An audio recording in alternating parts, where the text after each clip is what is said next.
Worm, prepare yourself. Damn Saiyan. I'm gonna go ahead and keep this review short, just like Dragon Ball Heroes Episode 1. It was short. It was about 8 minutes long. It was a promotional anime, so I wasn't too worried about that. Plus, on the positive side, I didn't have any unneeded filler. It just kind of got straight to the points, but somehow Mai is inexplicably in the Beerus planet and doesn't really say exactly how she got there, so that was kind of weird. But other than that, the anime itself, I felt like the animation wise was really good. It was crisp, but the only negative part was that it was extremely stiff, especially the fight scene between Goku and Goku. It was just really stiff. It felt like they were wearing suits of armor, and it was hard for them to move. There was no fluidity to it. So in that aspect, it was a negative because I thought that it was going to be a lot more spectacular. And then that brings up another negative where the fight was 2 seconds long. It was like watching Batman versus Superman and sticking through 2 hours of nonsense to get maybe 10 minutes of them actually fighting. This is a less version than that. I mean, this episode was hyped as both of them fighting each other, and the anime itself was hyped by a lot of these creators because of this fight, because it was pushing them fighting each other, and I thought it was going to be better than that, but we got maybe not even a minute of them fighting, and then they were friends. And I'm assuming they're friends now because I don't speak Japanese. I'm going to tell you right now, I don't speak Japanese, so I had no idea what anybody was saying, but I can kind of follow along with what was happening, and I couldn't do that with the regular Dragon Ball Super episodes because I really want to know what they were saying, and I wouldn't have known what certain things meant. And in this one, I do want to see the sub version eventually, just to see exactly what they were exactly saying. But I got the gist of it, and because I know the story of this arc, I know the story of Dragon Ball Heroes, I know exactly where it's gonna go.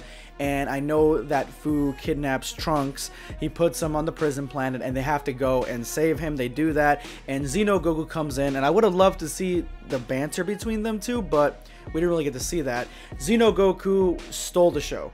He was the Goku that we needed, but we didn't deserve up until this point, because he was as badass as Goku was back in Dragon Ball Z, and it was a stark distinction between the two. When even his introduction in his base form was really cool looking. It looked exactly like when he first introduced himself, and he was into Frieza. He first introduced himself to Frieza, and then he fought Frieza. That's kind of how it was. And you have Super Saiyan Blue Goku here, and he's just such a goofball. He even flew too high and slammed his head into the ceiling, I guess the invisible walls that you see in Spyro. He slammed his head into that. And you don't see Super Saiyan 4 Xeno Goku doing that because he's far more serious character, and I really like that. He definitely stole the show for me.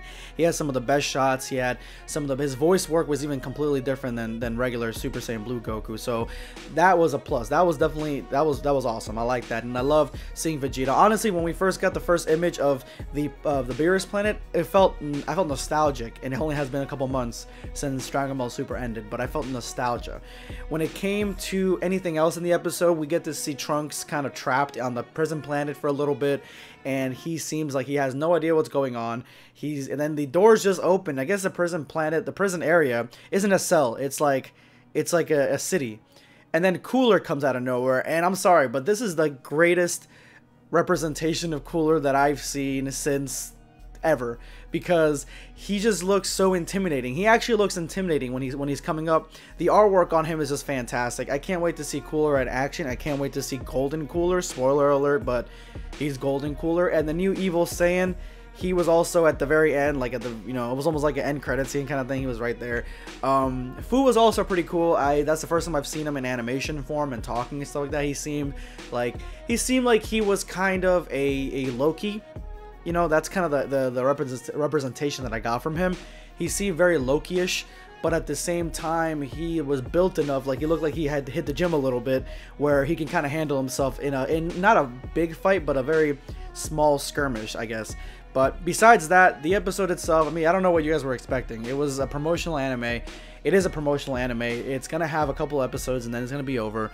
It was only 8 minutes long. It was kind of like a little snippet. It kind of kept you fed for a little bit, and as you guys can tell by your timeline here, or your subscription box just inundated with Dragon Ball Super Heroes videos just like mine. You know, you saw them all there, so everyone's jumping on this. I just want to give my 2 cents. This video's probably not going to get that many views, but I want to give my 2 cents just on what I thought of it.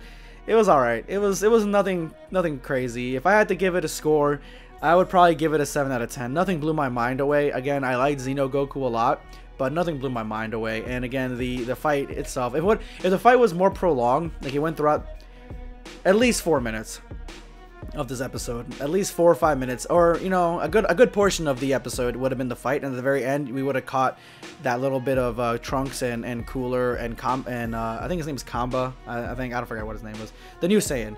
If that was the case, then yeah, I would have probably bumped it up to an 8 if the fight was a lot better. But this fight was just was bad. I don't know, it wasn't good. And even Super Saiyan 4 Goku didn't use his red Kamehameha. He just used the regular Kamehameha, so that was disappointing.